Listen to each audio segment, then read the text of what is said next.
Today you'll see a garment that could be a cardigan or a jacket. It just depends on the fabric that you use.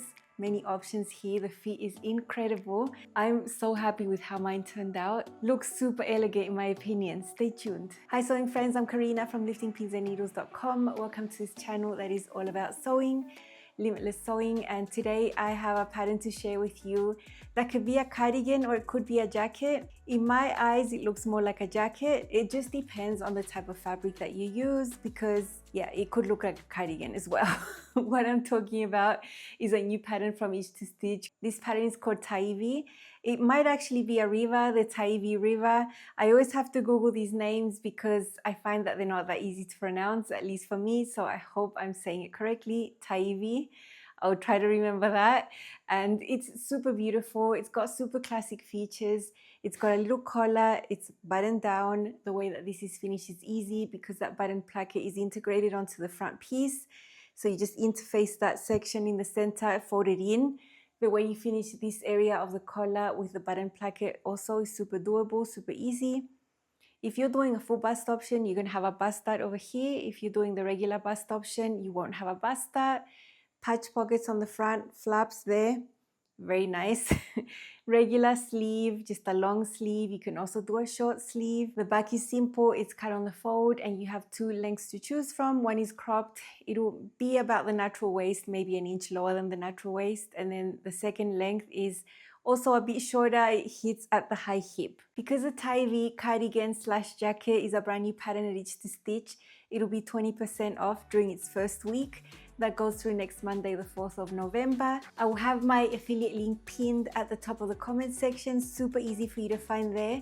Also in the description box. If you end up clicking on my affiliate link, it will take you directly to the pattern. And if you end up purchasing, I do receive a small commission back from the designer. That is one way that I make an income creating sewing videos here on YouTube that you can watch for free. So if you want to support my work and the content I produce for you is helpful, that is one way you can support my work without it costing you anything extra. So if you do use my link, I'm always super grateful. Depending on what fabric you choose, you can have a totally different look. Designed for knit fabric, you need at least 30% stretch horizontally and vertically for you to be comfortable and for this to fit properly. So please do not make this with a woven fabric. Don't make it with a stretch woven fabric either. Stretch woven fabrics usually only have stretch in one direction, usually from selvage to selvage, but none vertically, so you would be very uncomfortable.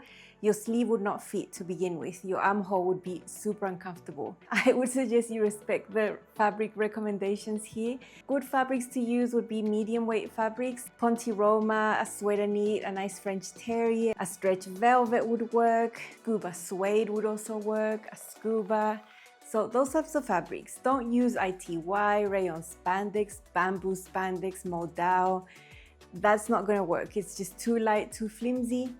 Of course, the sweater knit, if you choose a nice sweater knit, it's gonna look more like a cardigan than if you use a Ponte Roma, for example. So it just really depends on the fabric choice, how it's gonna end up looking. Now, I had so many options. I spent so much time looking at them, draping them over myself until the chosen fabric was right in front of my eyes and I could picture it made, and it was so exciting for me. Now, I chose one that had an additional difficulty because it's got a bit of checks on there. Now, the two colors in these checks are not highly contrasting, but I still had to take my time to match everything up so that the checks would line up here on the front where the buttons were going to be, on the sides. So think about if you are willing to take the extra time, because it did actually lengthen my cutting time by fourfold, I would say.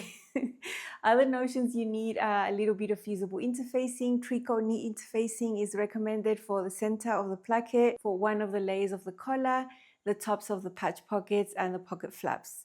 So you don't need a huge amount, but a fair bit. Buttons, depends if you're doing it cropped or the high hip, you might need 4 or 5 buttons in theory, because I used a lot more. I like spacing the mine closer together, and I also put some buttons on the flaps just as decoration. As reference, I used 9, 7 down the center and +2 for the flaps. Sizing is super good, from 00 to 40 US, goes up to a 62-inch hip. But this is just on the chart because in theory this jacket is shorter, so it doesn't reach your full hip. The longest jacket is going to reach your high hip. You have two versions here, a regular bust and a full bust option. Each two stitch has a cutoff at 3 inches of difference between the circumference of your high bust and your full bust measurement. Measure them, figure out what that is, and you'll know whether to choose the regular bust option. If it's 0 to 3, if it's more than 3, then do the full bust option. Now I measure exactly 3, so I can do either or. And because I love darts, I love how they fit me. I think I'm always going to benefit with a nicer fit with a dart. And I have nothing against darts. I'm going to choose the full bust option because my difference is 3. Now about the bust darts, I've seen comments online sometimes. Some people say, I don't like them, I don't want them, I don't understand. It just gives you such a better fit here, especially if we have this protrusion in the front, which is our bust. We have a dimension to our shape, and that bust dart is going to solve a lot of problems of drag lines. So if there's an option to have a bust dart, don't think it's wrong because this is a neat garment. It could totally be there, and I'm always very thankful that it's there, because I know for sure that if I'd sewn the regular bust option, I wouldn't have the same fit. So I think the bust dart and the full bust option is a huge, huge help because everyone has different needs. And it means I don't have to go adding darts and doing full bust adjustments and things like that. About the ease, this is a semi-fitted cardigan / jacket. You're only going to have about 1 inch of ease at the bust, which means you can wear a very light layer underneath. I'm always going to just wear a cami. I don't plan on wearing other really thick things under there. It does have some shaping. It's not completely boxy. You have about 6 inches of space around the waist. And because this hits either your waist or the high hip, the ease at the hips is 0 in theory. If you would compare the circumference of the hem to your full hip. But this one goes a little bit shorter. So it's nice and slim fitting at the hips. That's what I want to say. It's not actually 0. In theory it is, but it's not because the jacket ends up shorter. Now, what did I do for personal fitting adjustments? It was super easy. I blended sizes. I always need to blend sizes because my measurements don't fall into one for each to stitch. So I have a size 10 full bust as this base for my neckline, for my armholes. My sleeves are a size 10. All this area with the full bust with the dart there. That dart that is there on the pattern, I dropped it by 5/8 of an inch. That is something I know I have to do. And then I just blended on the side seams. There's a little mark for your waist. That's a size 12. And then go into 14 at the hem. 10, 12, 14, that is the way I blend. It's super easy. It takes no time to do. And I'm very happy. Now, the pattern tells you the finished lengths. And for my height, I thought the finished length for the longest version, which is the one I always knew I wanted to do, was still a teeny little bit too short for me. So I added 1¼ inches at the shorten and lengthen lines. These lines are a little above the hem for both the front and the back. I added my length there. And I also added the same amount of length to the sleeve. There's also a shorten and lengthen line there. I just added all that length to all the pieces because I know that for my height, I need that. I'm 5'8". I'm not the tallest person in the planet, but I'm a little taller than average and a little bit taller than what these patterns are made for. So that's something that I'm gonna have to always look at. And it might be the opposite for you if you're petite. So having the finished garment length measurements is always super helpful. Now for sewing, we're using a 3/8 seam allowance. I did a mix of straight stitch and a mix of narrow zigzags, just depending on where I was sewing.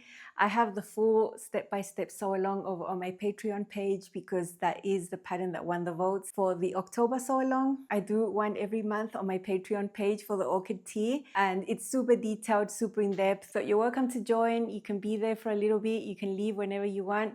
And it's one of the ways I make an income. Of course, it's extra work for me over there.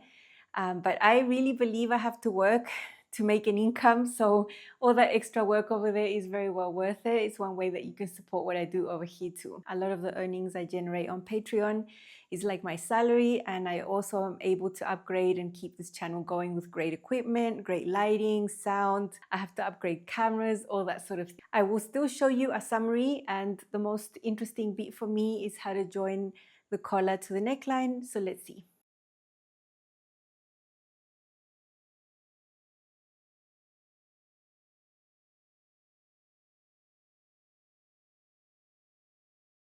Here are the pattern pieces.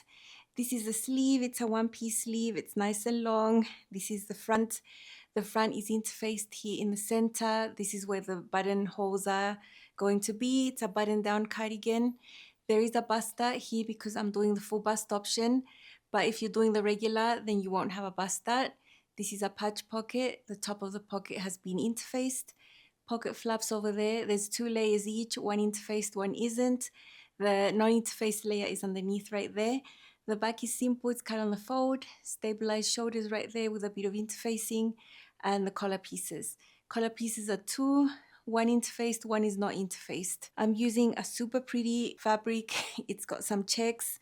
It's nice and stretchy. It took me a long time to cut everything out in a single layer because I'm going to try and match these checks as best as I can. So that was an extra step that you won't need if you just use regular fabric. I decided to take on this matching challenge and I'm super excited of how it's going to turn out. We need a piece cut on the bias to finish the back of the collar. Has to be a lightweight woven. Could be rayon, could be a very light cotton. I've got this left over from making the ladera dress. And I always save pieces like this. They're not good for making any garment, but it's so perfect for cutting this piece on the bias. So I have drawn my line there. It's about 22 inches long. That's going to be enough. The width of this little piece is 4.5 centimeters or 1 3/4 inches. Keep your scraps. They can always come in handy for things like this.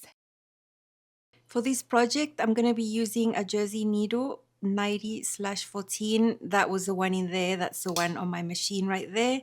That's appropriate for this weight of fabric. Here we have a bust start, and this is going to be the first step. You only have it if you're sewing the full bust option. If you have the regular bust, no bust start, so you could skip this. And it makes sense that it's the first step because after sewing this bust start, I'm going to be able to serge all the edges. Not back tacking and doing this by hand over here is going to give you a really clean finish on the tip from the right side of the dart. It's always going to look so much neater. It's going to avoid a pleat or a dimple. So let's see there. Super nice dart point right there, super neat. I can pull out the thread marking now. So now I'm just going to spend some boring time serging all the side seams because for this fabric, I am going to want to press them open like this. It's just going to look nicer on the inside and it's going to press flatter. Now it's time to start working on the collar. These are the 2 collar pieces. They are cut from the same pattern piece. One is not interfaced, one is interfaced. This is the one that's smooth, the one that's going to be visible when you look at the jacket. And you can see we have 2 short ends and a straight edge on the top. And then at the bottom we have this curved edge. What we're going to sew are these edges. This curved edge is the one that's going to go on the neckline.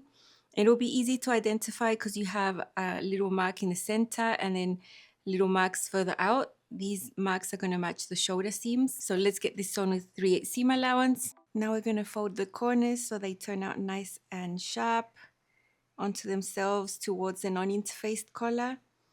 Hold the seam allowance in there and flip. That looks nice to me.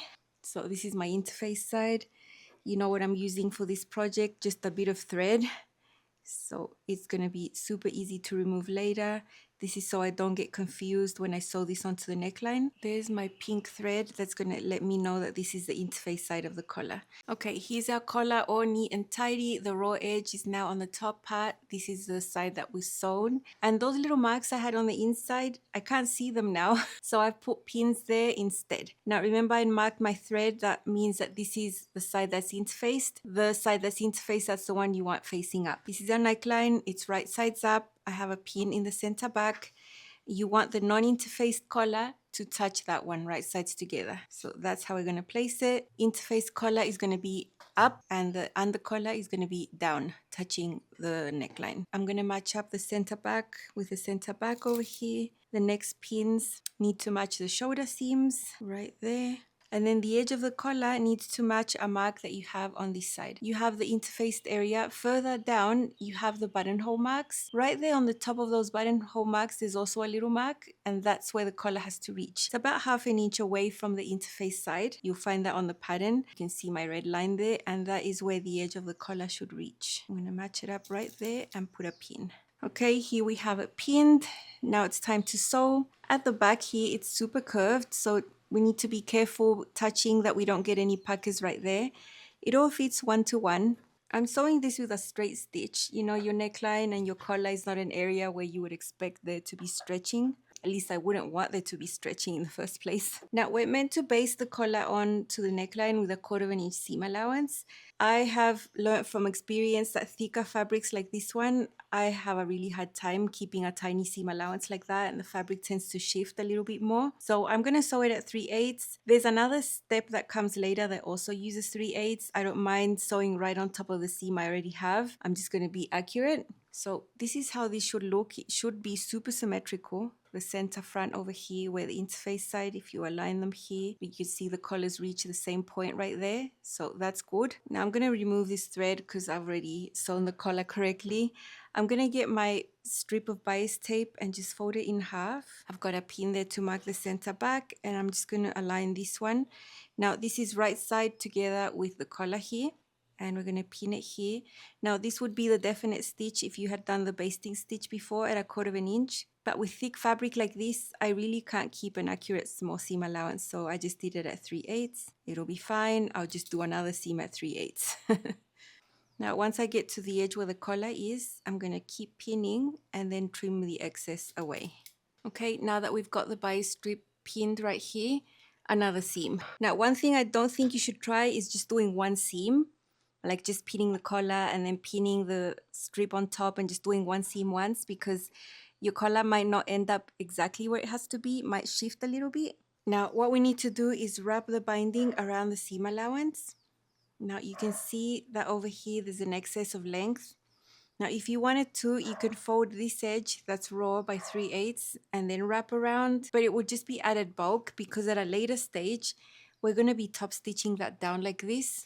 So you don't need that edge on this side to be finished, it could be left raw. So what I'm going to do is just trim off 3/8 of an inch from the whole binding so that it's enough to cover the seam, but you don't have that excess bulk on the other side.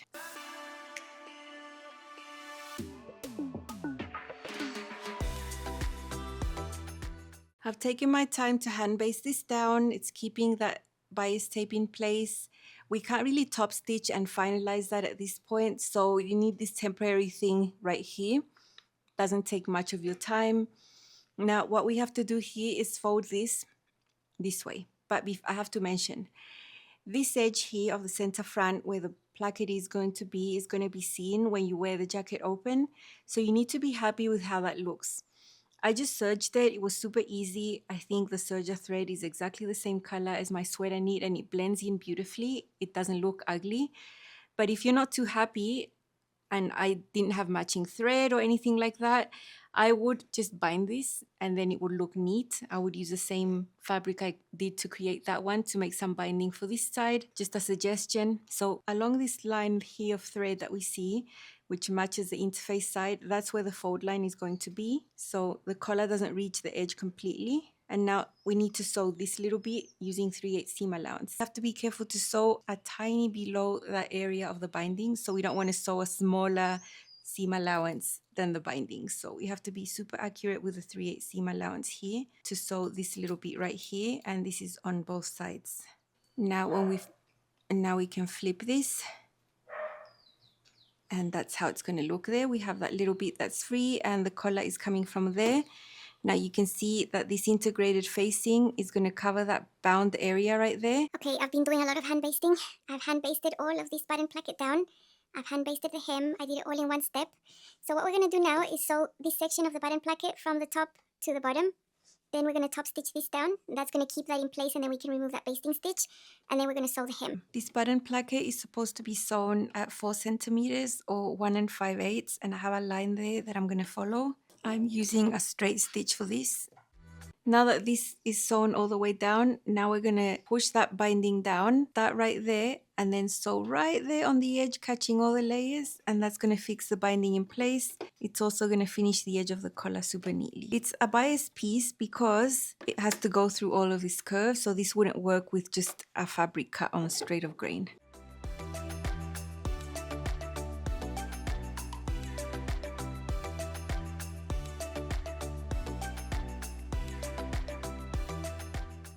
Okay, so that's how it looks. It's super neat. I love the finish. Now this thread can come out and it's gonna look nice. Here is mine. I think it's a dream come true for me, and I always knew it had to be something super special.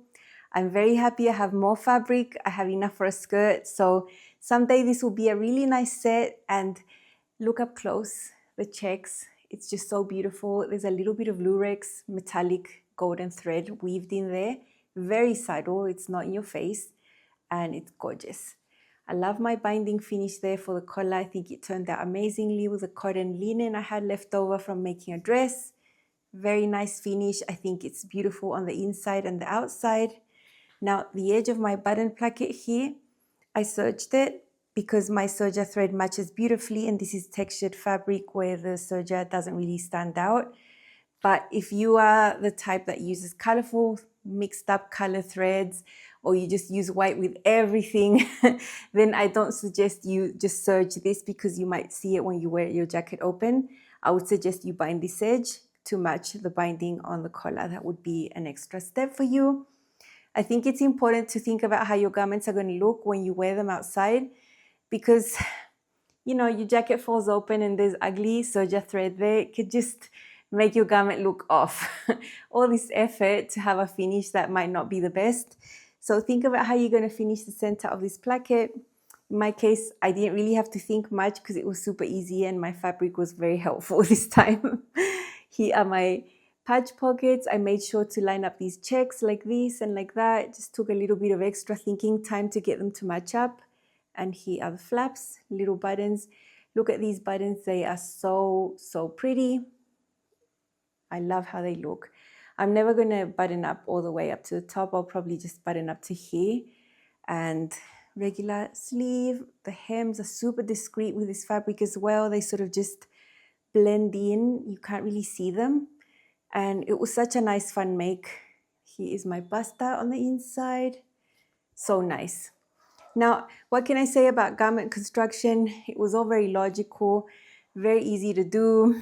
The shoulders are stabilized in the instructions, which I think is amazing. I am so happy to see that there, because it's important for them to stay stable and not stretch out over time, especially with a knit and when you have the weight of the sleeve. One thing I am not a fan of is sewing the sleeve on the flat. So if you love doing that, then you're going to be happy, because that's how the instructions show you sewing the sleeve.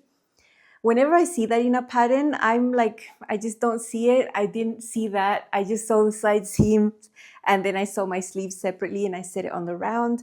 I have many reasons to do that. If you want to see a video that just touches on the topic of setting the sleeves flat or on the round, I do have that linked for you down below. This is how the thumbnail looks. It's all personal preference in the end. When I wear this, no one's going to know if you sewed your sleeve on the flat or on the round. But I'm going to know, and I'm going to sew it on the round. Let's see how this one looks. I've paired it with many styles of bottoms, a lot of navy, a lot of gold bag, that sort of thing. So you can see how this can be worn casually, formal, all sorts. Let's see. My Teifi cardigan / jacket from Itch to Stitch. It's beautiful. I've used a sweater knit with some checks. I really like the fit here. I have the high hip version, but there's a shorter version. I've also got long sleeves, but you can also do short sleeves. It's got really nice shaping on the sides with a basta for the full bust option. That's the option I've got. Got beautiful buttons you'll see up closer, and I worked really hard to match up the checks on the side and everything. I cut all my pieces in a single layer, so it was a little bit lengthy in that regard, but it's all worth it. This is the collar. It's super easy to sew. It's finished with a really nice technique that binds it all with a really clean finish. The button placket is integrated onto the front piece, so it's easy to sew. The patch pockets have flaps. Really love them. I'll never put anything in them, but I think aesthetically they look really cute. Shoulder seam is great. Fit sleeve is great. It's a slimmer type sleeve, so there's not a lot of space in there, but they're not tight at all. They're nice and comfortable. I'm really happy with the ease here. And if you button up the whole thing all the way up to the top, it won't choke you either. but it's not my preference. I get hot, so I'll probably never button it all the way up to the top. There is a look from the back, and I'll probably wear this open most of the time. It was such a fun make, not hard at all to complete. Well, depends on the fabric that you choose, and I think it can look quite different with different fabric choices. And I've got it paired here with jeans, my Eddystone jeans, also from Itch to Stitch, and a simple navy cami underneath. Lovely. I think it's a type of topper that can elevate any type of look. I'm really happy.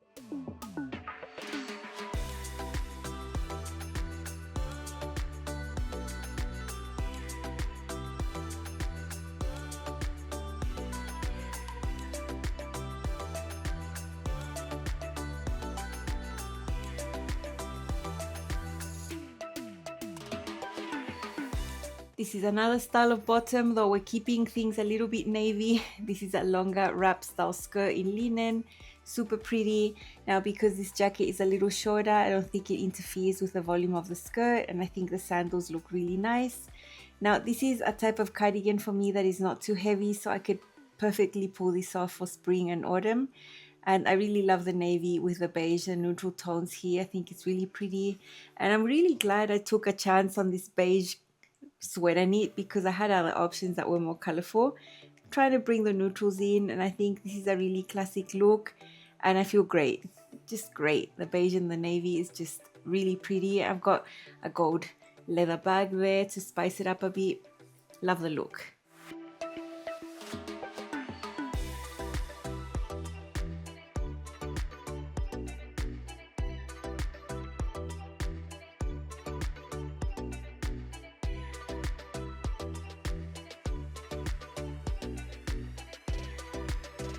Staying with navy, I've got my wide leg Icaria pants. This is also from Itch to Stitch. It's a gorgeous pair of pants in really linen rayon blend, pull up, and they're just super wide. They look like a skirt from far away. I've got these beautiful heels in navy. I think they're really pretty, and the best is that you can walk all day in them. And I think the jacket goes great here to look casual, but a little bit like you made an effort. So yeah, this has got my style written all over it. I love that this topper can work for wider style bottoms like these pants or wider skirts as well.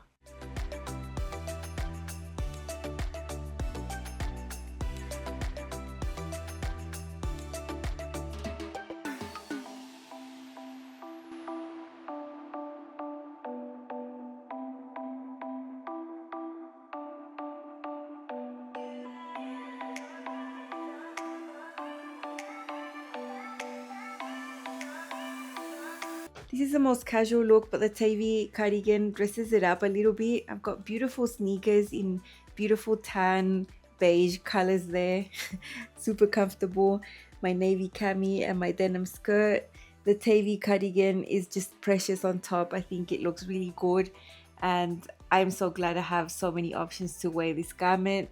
It's just the best when I can pair all my me mades together.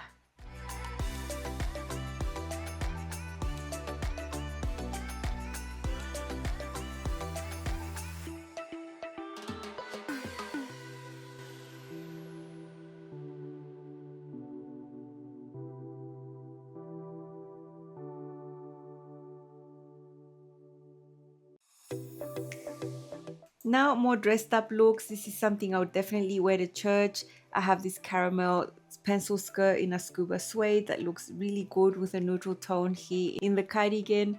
Check out these gorgeous shoes. The black details sort of match my hair.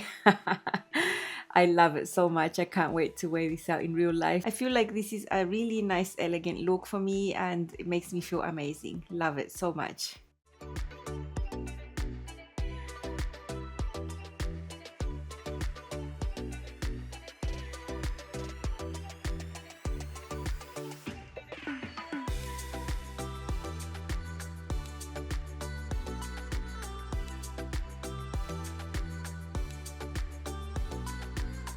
This gorgeous little black dress is a Fistera dress, also from Itch to Stitch. It's got lots of gorgeous features and shirring there in the waistline.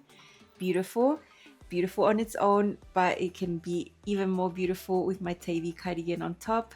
Check out the shoes as well. You know, these shoes are classic. They're pretty. Whenever I see a shoe in this style, I'm pretty much going to go and make a beeline for it because I think they're so pretty. So the black and the beige is a little different to all the other outfits where I paired it with navy.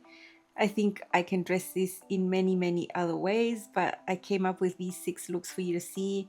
So many styles, so many things, so many styles of bottoms, dresses, skirts, pants that can go with a style like this, and I'm very happy I have all these options.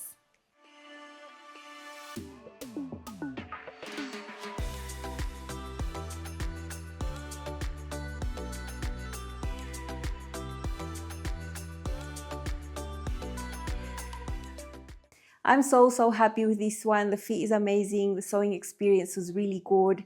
I'm so happy with the collar finish, and the binding is so neat. I really wanted to make another one. I had a Ponte Roma there looking at me in a print. For that second option I had there, I also had about 5 or 6 outfits that just came into my mind instantly, and I love when that happens because I'm not going to choose a fabric that I'd have to make things to pair with. I think that's very unpractical. So when I'm choosing fabrics, I try to pick the ones that I know I already have a lot of ways to wear it, and it just makes it more practical to just start wearing this right now because that's what I want. So I'm very happy. I hope this inspired you. I think this is super elegant. What else can I say? It's just like a ladylike type of garment, and I absolutely love it. It totally matches my style of right now. I can't wait to wear it out. The good thing is that even though this looks like a winter garment, it's actually not that warm. So I think I'm going to be able to pull this off when I go to see my parents for the summer. In Chile, it can get pretty cold over there sometimes.